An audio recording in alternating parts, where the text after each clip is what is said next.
Welcome to Knowledgeable Aging. I'm your host, Jason Kotar. Joining us today to talk about Internet Protocol Caption Telephone Service and the effects of hearing loss is Steve DeMari. With more than 30 years in the audiology and hearing aid industry, Steve brings a wealth of knowledge and leadership to his position as Director of Business Development and Education at Caption Call. He is responsible for maintaining and growing the customer base and cultivating new relationships, as well as mentoring outreach peers and account managers. How are you doing today, Steve? Good, Jason. Thanks for having me. Appreciate it. Definitely. I'm looking forward to our conversation, but before we get started, for those that are joining us for the live webinar, if you have any questions, type your questions in. Time permitting, we will do everything in our power to get your questions answered. So Steve, I'm going to turn it over to you. Thanks, Jason. Appreciate it. Appreciate the background. Yes, I've been an audiologist for a long time. I grew up in a family with hearing impairment and hearing loss. It's been near and dear to my heart. And working with Caption Call and Internet Protocol Caption Telephone Service company, our mission here is to help people with hearing loss stay socially connected for a longer, happier, healthier life. For visibility and clarity on this presentation, the information provided by us today is for general information purposes only, and all information presented today is provided in good faith. Let's hit on a few statistics in America. Hearing loss in America, 16.8% of the adult population have some type of hearing loss. It is the third most common physical health condition in older Americans after hypertension and arthritis. Also, the odds of having hearing loss or incurring hearing loss increases with age. That's called presbycusis. So hearing loss as we get older. The prevalence of hearing loss doubles for every decade of life. There's a substantial underdetection and undertreatment of hearing loss. The stigma remains a big problem. Approximately 20 to 25% of the people with hearing loss seek a solution. And when they do, it's approximately 7 years or so by the time someone actually goes and tries to solve that hearing loss with a hearing aid prescription, for example, or a hearing test. Studies have shown a relationship between hearing loss and diminished functional capability. Cognitive decline may also lead to depression. In addition, hearing loss is associated with other physical, social, and emotional consequences and health conditions. Worldwide, according to the World Health Organization, approximately 1 in 3 over the age of 65 experience some type of hearing loss. The WHO estimates that unless action is taken, projections show right now that this could rise to 630 million by the year 2030 and approximately 900 million by the year 2050. So a startling figure. Symptoms. Usually it's a significant other that's going to notice the symptoms of their loved one or significant other first, but symptoms will differ from person to person, situation to situation. Some obvious signs are turning up the radio or TV louder, so being in the same room with a significant other and they're saying that TV is much louder than it needs to be. The person with hearing loss may incur difficulty hearing and understanding conversations on the phone. This increased difficulty understanding speech, especially in the presence of background noise. Speech can sound muffled, indistinct, with the common complaint of, I hear you, but I don't understand you. And then typically that will lead to them asking others to repeat themselves, sometimes answering incorrectly, which can then lead to feelings of misunderstanding, eventually to isolation, social anxiety, and then removing themselves from the situation entirely. There's some great quotes out there about hearing loss, obviously. Another one that hits home is and everyone knows of Helen Keller, and she said that blindness cuts us off from things, but deafness cuts us off from people. A little bit about untreated hearing loss. So let's talk a little bit about those statistics of folks that are not doing anything for their hearing loss, whether they notice it or not. Studies have shown the relationship between uncorrected hearing loss as a precursor to other health risks, as shown here, such as diabetes, depression, heart ailments, things of that nature. So it can lead to other more severe comorbidities.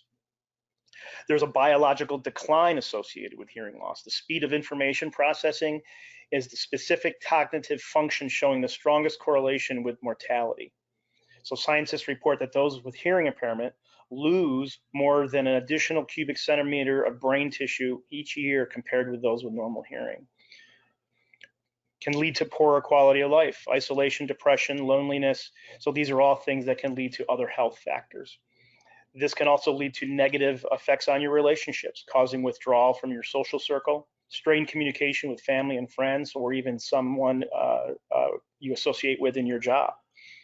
Hearing loss is an underestimated disturbance of sensory function, so it can lead to a higher risk of falls. So if you're not hearing things, you may lose some balance, lose some locality, some direction from where the sounds are coming from. And so a higher risk of falls can lead to more severe health risks, obviously. There's also mental fatigue incurred by hearing loss. The ability to try to listen and listening effort, and especially in the presence of background noise of trying to understand what someone is saying, that mental fatigue can add up. This reduced ability to detect sounds can pose a risk as well. Inability to hear alarms, doorbells, traffic, sirens, telephones, things of that nature are just common things we take for granted as hearing people, but those that do not hear well have a hearing loss. This can lead to a very critical situation. Especially the notion of them having to talk with a first responder, their physician, a police officer, things of that nature. Very important to be able to communicate and hear and communicate correctly. Especially during this pandemic, as we all know, staying connected has been a challenge. The added inability of not having face-to-face interactions, that physical distancing, and especially quarantining has relied on the increased use of telephone communication to stay connected, which is a good thing, but it also creates communication difficulty by not offering you that face-to-face, those face-to-face visual cues that you would have person to person. Hence, the ability of a captioned telephone use can be a good solution for those with hearing loss that have difficulty understanding speech over the phone.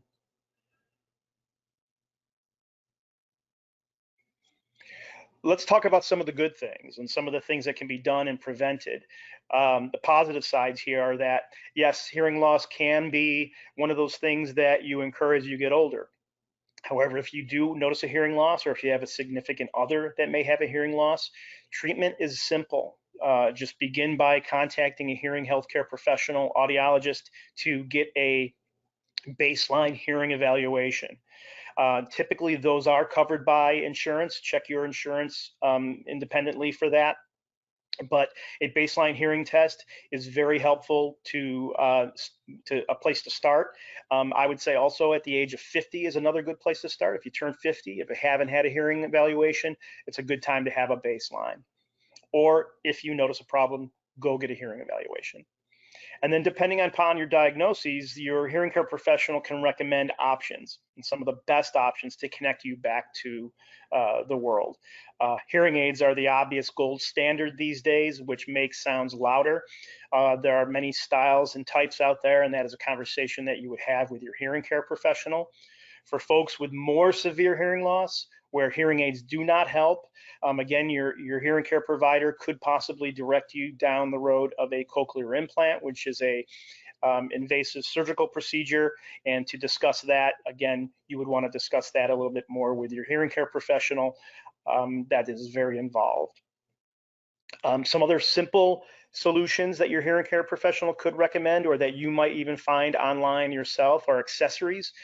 Things like alerting devices, notification devices for alarm clocks, fire alarms, things of that nature. There's items like induction loop systems, which are typically in theaters and public places where the induction loop is compatible with a hearing aid or some other type of receiver that the theater could give you to help you hear better without the disturbance of background noise. There are TV listening amplifiers out there, Bluetooth hearing aid connectivity to your TVs these days. TVs are very sophisticated. And we'll talk about also captions on TVs, which is a federal requirement now. So having captions and using captions on your TV is a very helpful assistive device to have available. Even for those that have a mild hearing loss, sometimes those TV shows that may have language accents and things of that nature are difficult to understand, and having captions can be very helpful. So ancillary devices also that use captions, such as captioned telephones, which is what this topic is about. It can connect you better with your loved ones, significant others, physicians, and that way you can see and hear the conversation taking place while you're on the telephone. And we'll talk a little bit more about that in a minute. And then also hearing conservation, preserve what you have. If you don't notice a hearing loss, that's okay. But if you're going to find yourself at concerts, in loud scenarios, around loud noise, whether it's machinery, etc., wear hearing protection. There's a lot of hearing protection offered out there, and certainly prevention can help you in the long run. So to truly understand the hearing mechanism, let's do a quick auditory pathway 101 here, hearing 101. We hear sounds because of the sound waves traveling all around us. It reaches our ears, travels through our ear canal, as you can see there. And as it travels down the ear canal, it hits the tympanic membrane, the eardrum.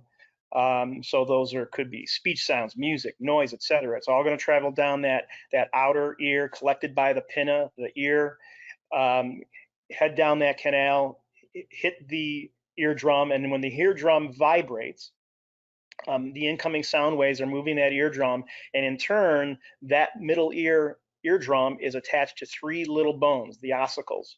And these ossicles are a chain, and they'll move back and forth with these vibrations, and they increase the amplification, works kind of like a lever action, and those vibrations continue the path to the inner ear. So that little bone at the end there, that one that looks like a stirrup, moves in and out of that sensory organ that looks like a snail. That's called the cochlea.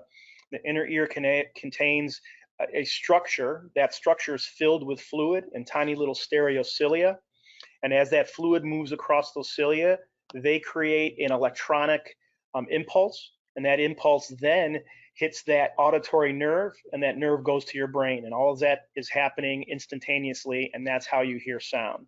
So you can take a peek there and see how tiny that area is. This picture is actually the human anatomy, physiology of that organ, and that middle ear and inner ear is approximately 10 millimeters, or approximately 3/8 of an inch. So very tiny.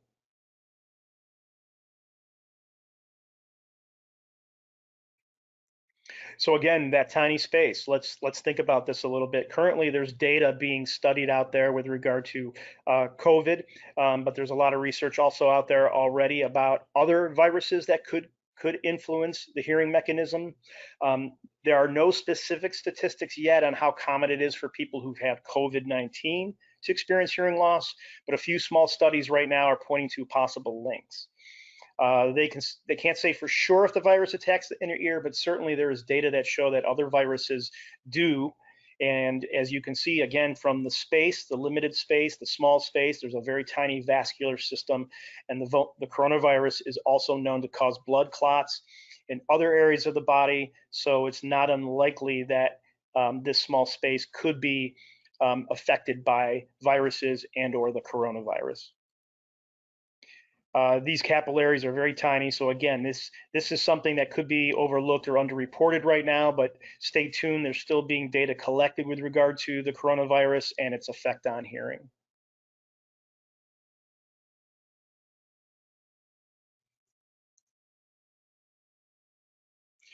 Let's talk a little bit about protection. Face masks, the mandate of face masks probably isn't going away anytime soon. I think depending on the area of the country in which you live, things may be different from place to place, but overall, masks are unequivocally a good thing, especially when it comes to the spread of a virus such as COVID-19. But they can also present some challenges when trying to communicate with others, especially if you introduce hearing loss into the equation, especially when you consider that speech rolls off in decibels, in loudness every 6 feet. So physical distancing has naturally caused a lowering of the decibel level of speech. Throw the mask on top, which then muffles the speech. And now you have a face mask that attenuates high frequency sounds, which carries the meaning of speech. You might be able to hear, but again, you can't understand. So the acoustic effects of a mild hearing loss could also be influenced by masks. Also losing the visual cues. You have a mask over the mouth now. That's one other cue that you're losing that is very important, whether you consciously know you're doing it or not. Visual cues are very important to having a conversation and understanding that conversation. So people with reduced hearing ability, about 30% or so when talking to someone who's wearing a mask. They offer different types of masks out there. So there's cloth masks, there's polypropylene masks, the N95 masks. So a lot of those do perform pretty well acoustically. Again, you need to use strategies and techniques when wearing a mask and engaging in communication. Hearing solutions for this. Certainly, as we talked about, hearing aids can make sounds louder. So certainly a hearing aid can help in this situation where if you have a hearing loss, if you wear a hearing aid and you're talking to someone that's wearing a mask, that hearing aid can make sounds louder. Optimally, they'll capture the sound, make sounds louder and clear. And in some cases, hearing aids also will help reduce background noise. So hearing aids are again, the gold standard. Some other things that can help if you wear a hearing aid or not are lapel or remote microphones, which would allow a speaker to wear a microphone, and then that would be transmitted to the receiver or hearing aid that you're wearing. That certainly would create a better signal to noise ratio, meaning that roll off of loudness from me to you and that distancing will be overcome by that remote microphone, sending the signal directly to your ears. Hearing aid companies also have introduced mask mode, which has helped with a program that you can select that actually amplifies the speech signal better for those situations where you're wearing a mask or someone's wearing a mask and talking to you. So hearing aid companies have integrated that into the hearing aid programming response. Some other related things happening in the hearing aid world. If you do wear a hearing aid and a face mask, as you can see on this picture, the mask is going around his ear, but there's masks that you can also tie behind your head. There's also grommets that you can use that can put the mask behind your head as opposed to over your ears.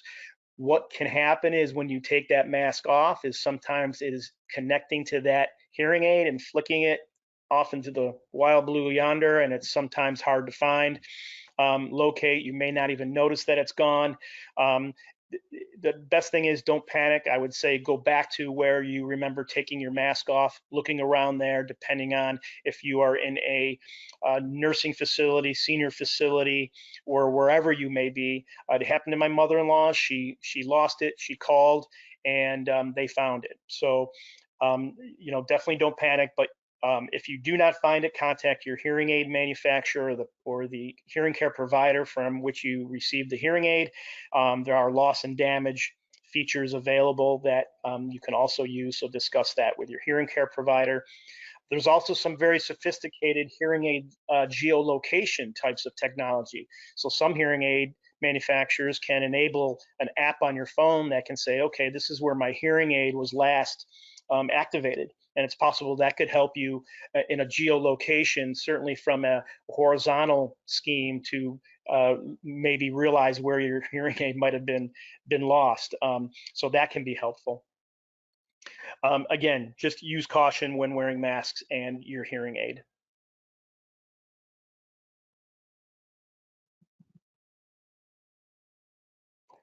Let's talk a little bit about the advent of IPCTS, that Internet Protocol Caption Telephone Service, and how it came to be. You're all probably familiar with the ADA, the Americans with Disabilities Act, that was passed in 1990. We've come up upon the 31st anniversary this year.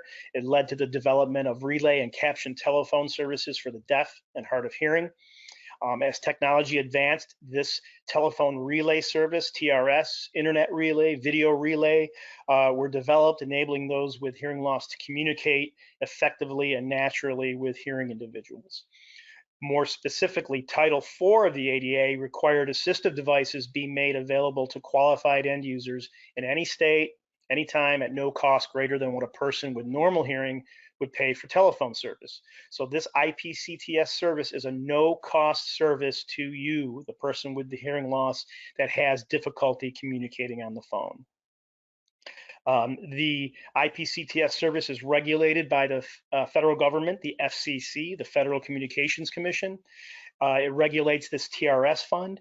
They require the telecommunication companies to provide this service and provide a surcharge to all of us in America that we pay into. That small fee gets paid into by all of us, and then those monies are then disseminated by the federal government to IPCTS companies such as our company, Caption Call. And so what happens is these monies are disseminated based on minutes of use. So it's not a matter of here's how many phones we've disseminated to the population, here's how many people use the telephone.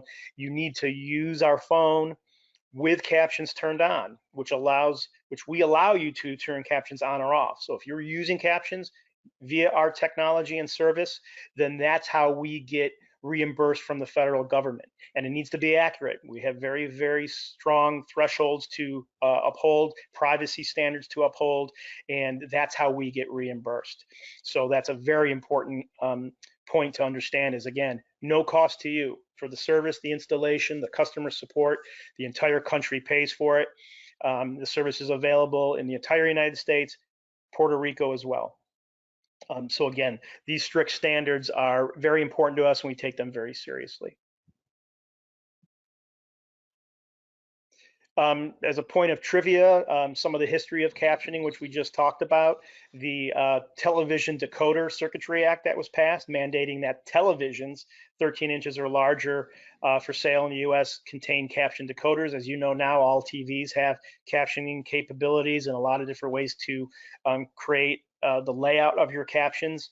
So in 1990, about 16 years later, the FCC ruled that all broadcast commercials, or excuse me, cable television programs include captioning. The very first, back in 1972, the Boston public television station WGBH started captioning all of the rebroadcasts of the French Chef. So all of us of a certain age probably remember Julia Child, the French chef, and all her rebroadcasts were captioned. And then just after that, ABC News programs were also rebroadcast with captions. And now it's just something that is just an everyday commonality. Let's quickly just talk about the process itself. And you're wondering, well, how does all of this happen? And we'll talk a little bit about the technology in a second as well, but it does function over the internet, hence IPCTS, so Internet Protocol. So what's happening is as we're held to a very strict standard, again, we have captioning agents, as you can see from this diagram, that a captioning agent is part of this conversation. When you make or receive a call, the captioning agent will be a part of that phone call and begin to interpret the words being said by that phone caller, by the person that is making the call to the person with the caption call phone, or vice versa. So the message being communicated by the caption call agent is being reiterated by them into a microphone that goes into a speech recognition software that is then spitting out the message that is being relayed.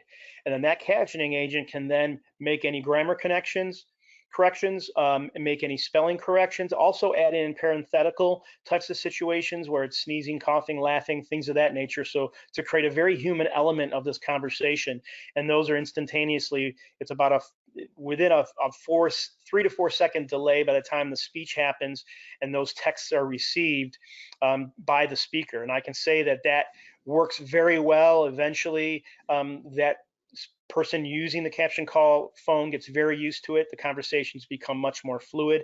I have a 98-year-old mother that uses this with me, and it has made our conversations much more comfortable, much faster, much more easier to understand, so they can take a peek at what those words are if they miss something. So they are hearing, listening, talking, and reading the words as needed for that conversation to take place. Again, this captioning agent is held to very strict privacy. They're not taking notes. There's no recordings. They cannot insert themselves into this call whatsoever. If for some reason you as the phone user, the captioned phone user, wants to turn captions off because you feel more secure perhaps within a conversation about a sensitive subject, you can turn captions off very easily. It's a touch screen. You can turn captions off. That captioning agent will disappear. They'll go away and you can have a private conversation now with no captions with the person that you're speaking to. If you then want to re-engage captions, you can do that, and we will have another captioning agent join the call and pick up right where they left off. So again, being good stewards of the government, we give full control to the phone user on when you activate captions and when you don't.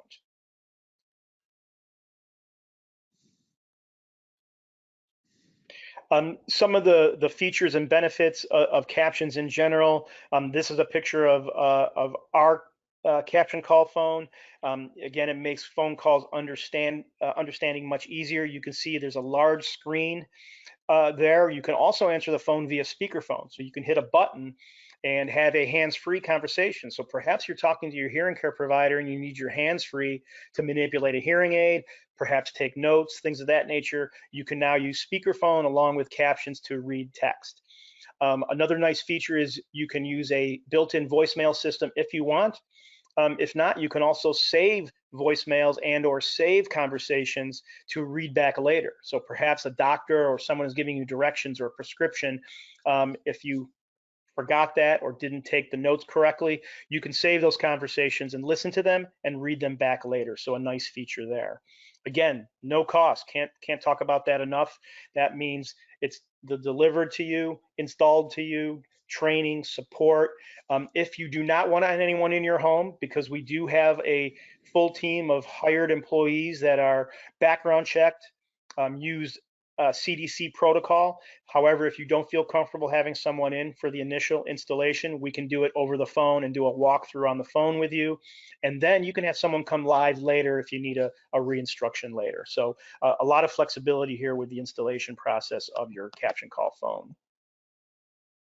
Again, we've mentioned that it's available in the United States, Puerto Rico.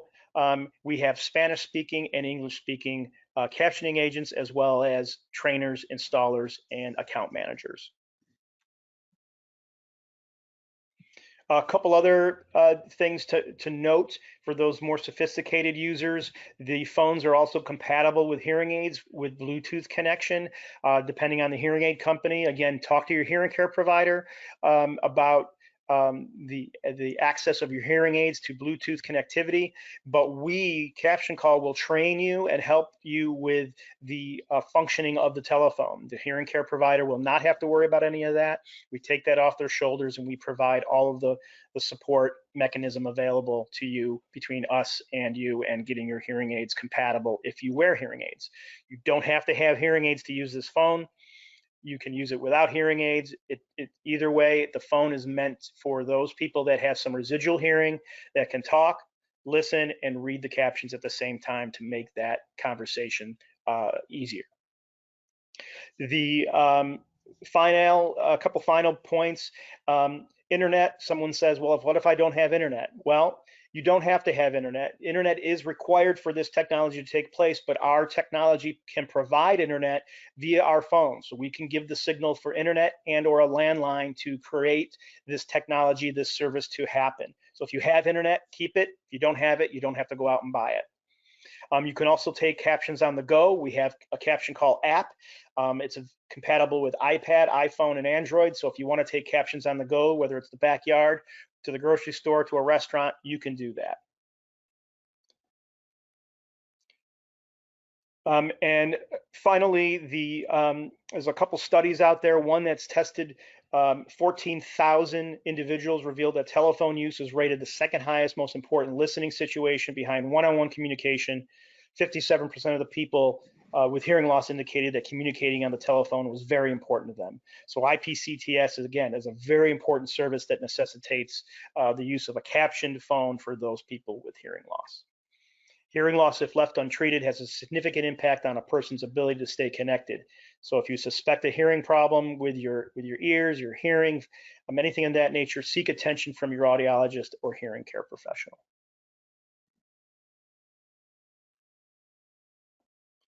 And with that, I will pass the baton back to Jason. And if you have any other further questions, then hopefully we hit on everything for you. I love how you integrated the Olympics in there for me, my friend. Thank you so much.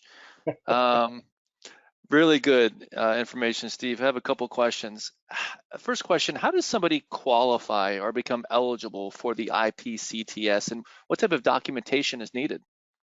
Good question. So, as we'll get to in a second, you can go to captioncall.com to find a certification form, and you are allowed to self-certify yourself or work with your hearing care professional to go online and use this self-certification form.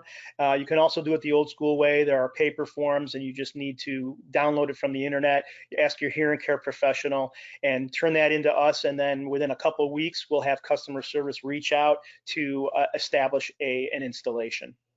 Yeah, that was the follow-up question was, how long does the process take?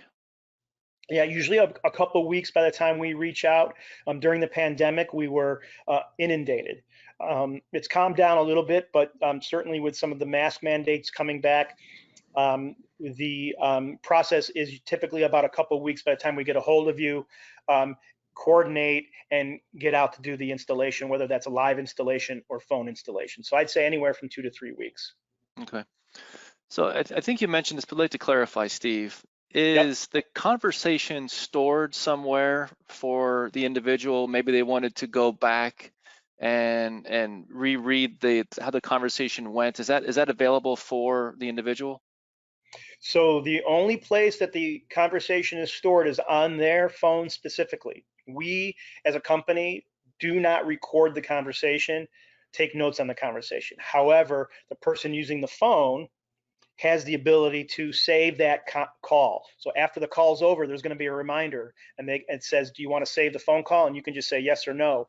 They can save it, listen to it later, or read back later the conversation. Very good. Excellent stuff, Steve. So how can people find you? You can find us on the internet. Obviously, captioncall.com is all one word, captioncall.com. We have many tools on our website, a hearing screening tool, blog, research articles. We have YouTube videos. You can follow us on Facebook, Twitter, and LinkedIn. And everything you need would be on captioncall.com. Very good. Well, as far as knowledgeable aging, you can find all of our upcoming and archive webinars on our website. Go to knowledgeableaging.com. Also, I encourage you to go to YouTube, type in Knowledgeable Aging and subscribe. We update that a couple of times per week. If podcasts are your thing, you can find us on Apple Tunes, Spotify, etc. Till next time, I'm your host, Jason Kotar, and this is Knowledgeable Aging.